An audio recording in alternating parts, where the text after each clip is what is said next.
सुना हुकूमत किसको कहते हैं। हजरत उमर गुजर रहे हैं, फजर की नमाज के बाद 2 गलियां रह गई हैं, आज पूरा नहीं हो सका आपका दौरा। एक छप्पर है छोटा सा, बूढ़ी अम्मा बैठी है, उमर फारूक गुजरने लगे, बूढ़ी को परेशान देखा, अम्मा जी इजाजत हो तो अंदर आ जाऊं।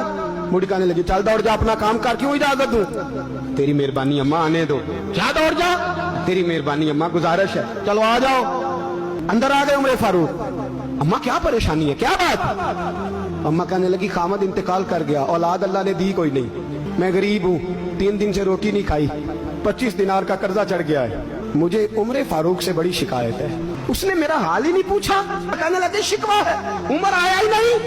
तो उमर कहने लगे अम्मा उमर को क्या पता कि तू इस हाल में है? कहती है नहीं पता उमर को, तो उमर से कहो छोड़ दे हुकूमत, उसके हवाले करे जो खबर रख सकता है। हजरत सैयदना नाफे फरमाते हैं जिसके सामने किसरा और रूम के बादशाह कांपा करते थे, मैंने उस उमर को बूढ़ी अम्मा के सामने कांपते हुए देखा।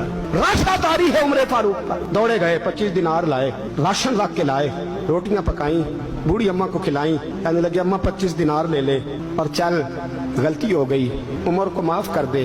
अम्मा बोली, बोल के कहने लगी मैं नहीं माफ करती, एक दफा कब्र में जा लेने दे, मेरे रसूल आएंगे तो मैं उमर की शिकायत करूं। अमीरुल मोमिनीन होके उमर फारूक अम्मा के कदमों में बैठ गए। कहने लगे अम्मा उमर कमजोर है, हुजूर का सामना नहीं कर सकता, तेरी मेहरबानी नबी पाक के सामने शिकायत ना करना। अम्मा कहने लगी चल मैं तेरी खातर माफ कर देती।